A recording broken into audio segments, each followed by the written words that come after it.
Don't you just love it when someone shows a guide on YouTube on how to farm runes and he shows you this end game location or location you don't have, and he's using the weapon that you get from the last boss of Elden Ring. And he's like, "Oh, come farm here, look." If someone is looking to farm runes, I guess he's probably starting the game usually. I mean, logically. So I'm going to cover everything about rune farming, whether you're a beginner or a little bit more advanced player. I'm going to cover everything to help you level up in this game. But first, I wanted to talk about something that I don't usually stress on about. Actually, I never do, but it's to the point where we don't even feel like making videos anymore because we're just wasting our time making videos that people will use, watch, and not subscribe to our channel. Like, we're getting a lot of views, but no one is subscribing, so we're just losing our time making videos for people to help people out, and no one subs. So if you are subscribed, thank you. That means a lot to us. If you aren't, well, hit that subscribe button. Well, let's get going with this rune farming. So after you talk to Melina, you'll be able to level up your character. But how do you level up your character? There's a few spots in the beginner zone where you can actually kill ads that are next to the site of grace that you can actually use to do rune farming. Now, obviously, this is in the beginner zone, so if you're past that zone already, like, don't farm in this area where I'm talking about. But there are many locations where it's easy to make runes when you just started the game.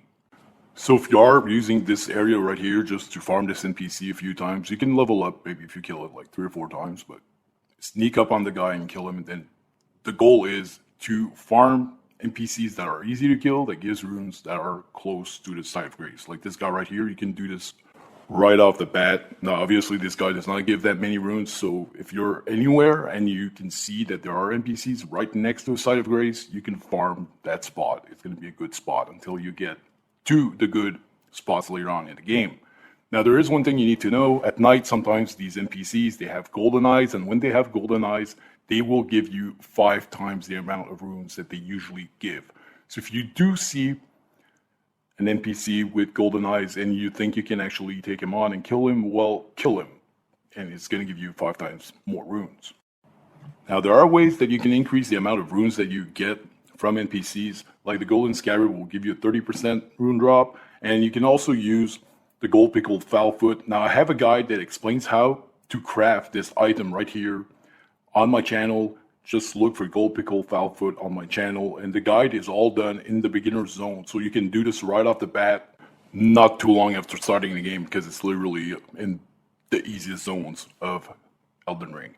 Now, for the golden scarab that does increase your rune drops, that's a little bit later. It's going to be a little bit harder to get, but the golden scarab is dropped by the boss in the abandoned cave in Caelid, and Caelid is actually one of the hardest zones in the game, so don't go there right away, but later on in the game, get that scarab for sure. There's also a way where you can add a group password if you're in a group, find a group on Facebook or something like that, or just add seekers all in caps lock.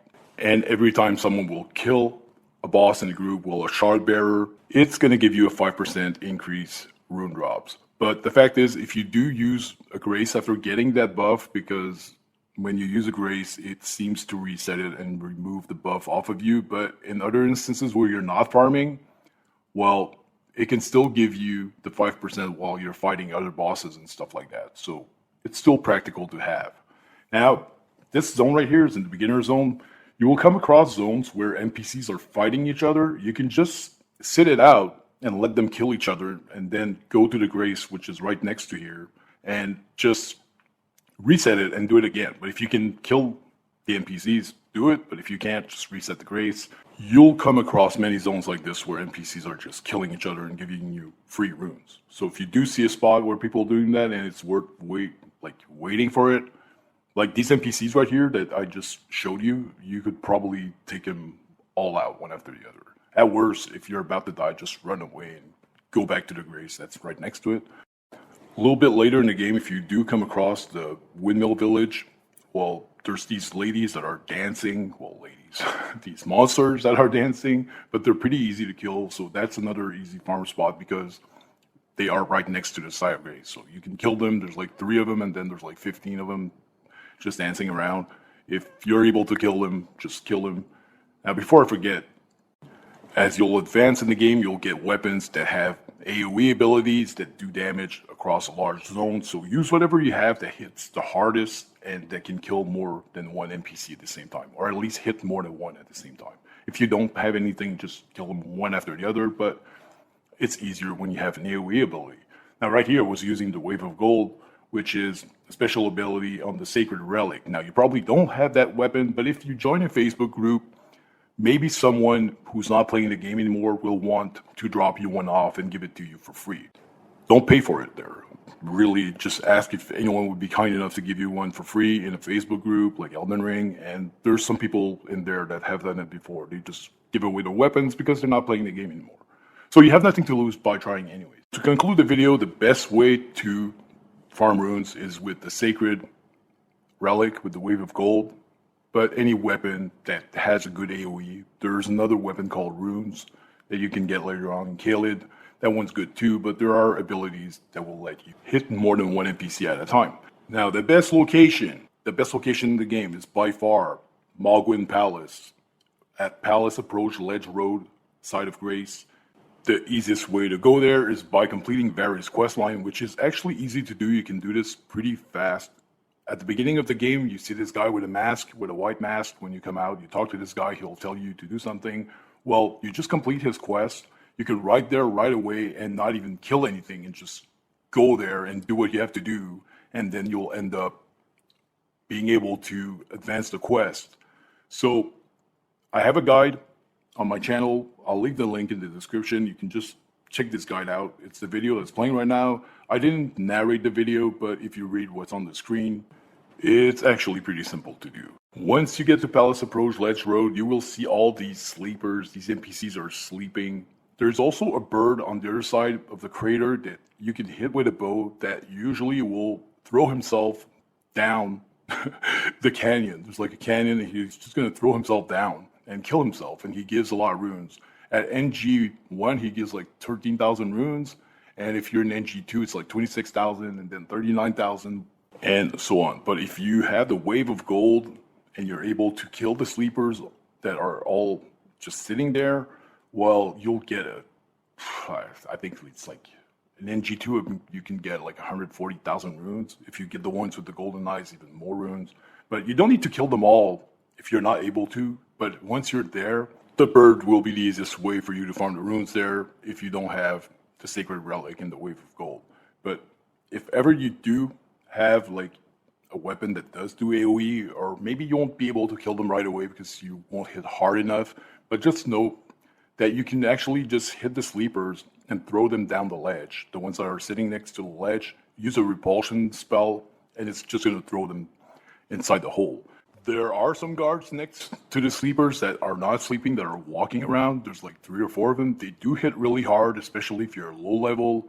If ever you get hit by one of these guys, he'll probably kill you in 2 hits. They roll and shit. But when they roll and do this move, you can actually interrupt them if you throw a shard at them and they won't hit you. And you can actually interrupt them and then go at the grace. But usually you can kill at least 3 of them before one of the guard reacts. It doesn't really matter if you do die because the grace is right next to it. So if ever you do die, just get on your mountain, go pick up your runes, and then come back and reset it. But start by the bird and then start by killing the ones that are sleeping on the floor. It's really easy. Now right here, where I'm going in this video right now is at the gate that you can use that will take you to Mohgwyn's Palace. Like I said earlier, this is at the end of the game completely. It's after you completed the fire giant and stuff like that. Well, you don't need to do the fire giant, but it's when you're going to the holly tree, you'll be able to get to that portal. So it's far in the game. It's not for everyone. There's actually an invader from Mohgwyn's Palace on your way there. This guy right here. It's gonna take you off your mount. Just kill him or run towards the portal if you're not able to. But at that point in the game, you should be able to kill him. But once you use the portal, you'll be at Mohgwyn's Palace. You follow the road where you're going to spawn, and then you'll end up exactly at Palace Approach Ledge Road. This is going to be it for this guide. I hope you enjoyed it. Share the video, subscribe if you aren't already, and thank you if you did subscribe. And thanks for watching.